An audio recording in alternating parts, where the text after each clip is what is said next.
That's Leslie. That's Kristi. And we're going indie.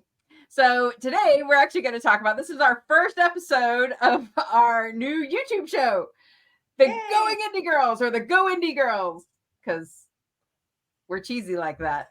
But today we're going to talk about like why did we each decide to go indie? And by going indie, I guess we should define that first. What does it Yeah. mean to go indie? So the funny thing about that is when I was actually discussing this with my daughter, she's like, "Oh, be sure that people know that you're writers and not singers because there's the whole indie rock, pop, whatever Yes. genre thing. So we're not going to be singing No. or playing any instruments on this show. So going indie means publishing for yourself, self-publishing, not using a traditional publishing house to publish your books. So, which is something we can talk about like at some point, in this episode or series, whatever show we're doing, is the differences between traditional and independent and why you would want to make those choices. But for us today, we're going to talk about why we personally decided to go indie. Do you want me to go first?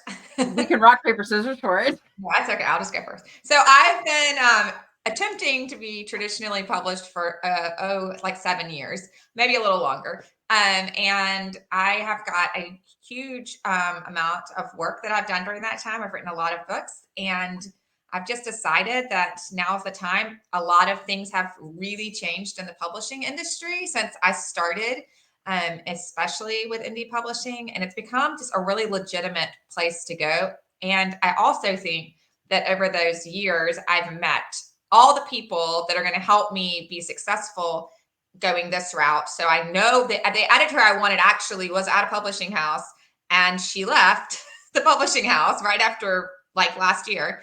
And so I couldn't have even used her as an editor if I hadn't gone indie. So I'm excited to get to work with her and try out these new avenues, but I have like good relationships, including Kristi. So, well, she's over there, but anyways. So my journey is like completely opposite. I actually started traditional. Had my first book came out in 2015 and published like I want to say like 12 books with Bethany House Publishers, did the traditional publishing route, and they're fabulous. I still love Bethany House. And if anyone was like asking me like, "Hey, I got a contract," I'd be like, "Sign it. You should go. They're great." But for us, my sales tanked. Like they were kind of doing a little bad, and then COVID hit, and it was just bottom fell out of my sales. And it is a business at the end of the day, and they weren't making enough money because traditional has to support so many different people. Those book sales have to support so many different people. Whereas if I sold the same number of books just as an indie, I'd be like rocking.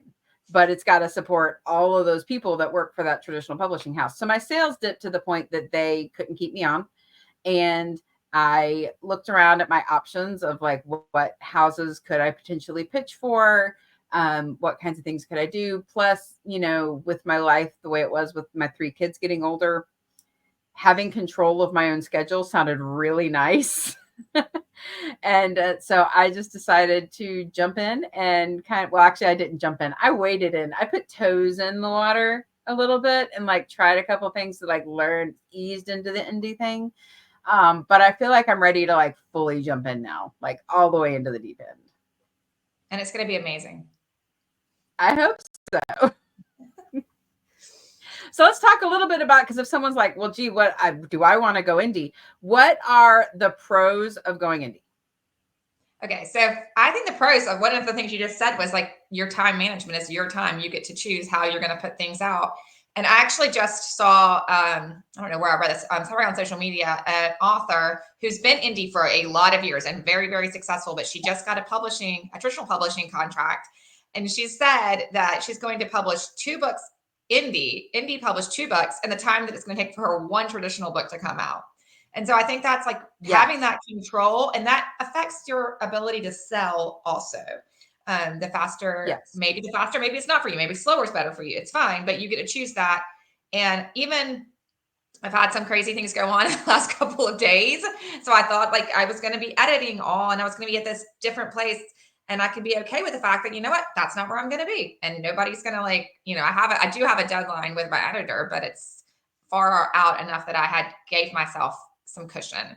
And I think that's a really good benefit of indie publishing.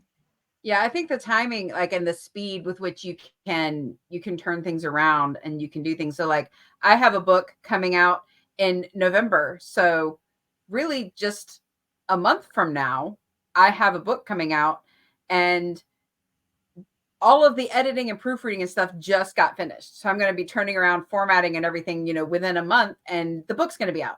Whereas in a traditional setting, I would do my last sign off, my last edit, and then I would see nothing for like 6 months. Right.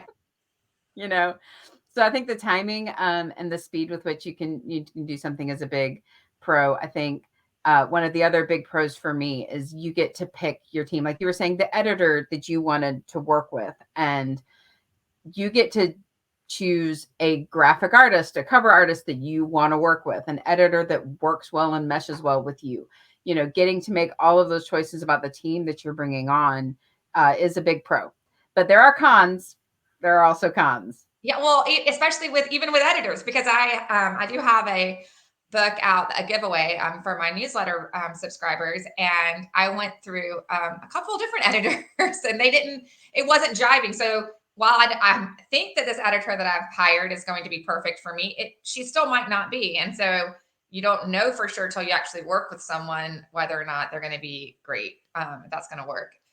Yes, I went through a few as I was kind of dipping my toes in the water and testing a few different editors. I'm still kind of trying to find some of the people that I want to fill certain spots on my team, so to speak. But as I find that right person, it feels great to know to be working with that one.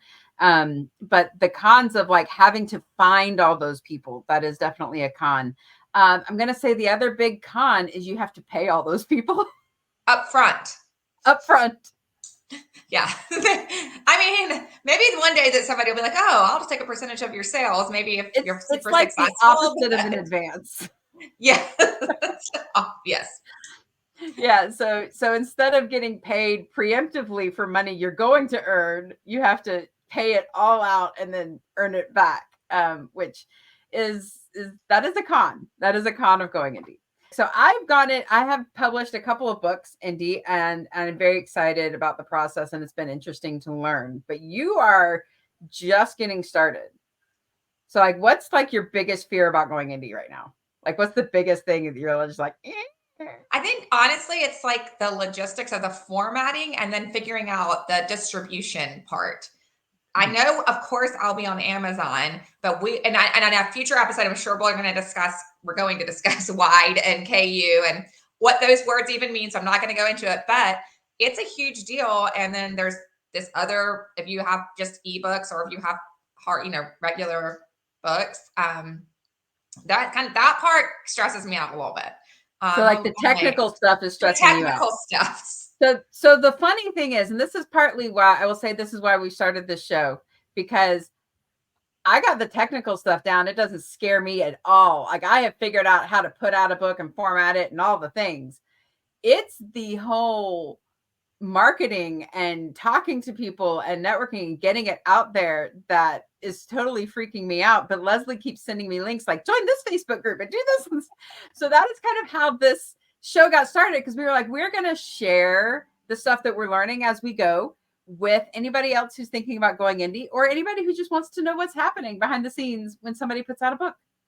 Yeah, so absolutely. And I would say this, like, if you're watching or as you're watching, if you have questions, put them in the comments. So, or you have topics you want us to discuss, then or how we're doing it, or if you have suggestions, yeah, I'll take them. Advice.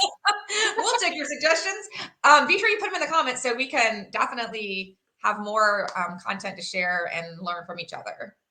All right, so click follow, subscribe, however it works. We're new to the whole YouTube thing too, but this is how we're rocking, and we will see you next time with more things about going indie.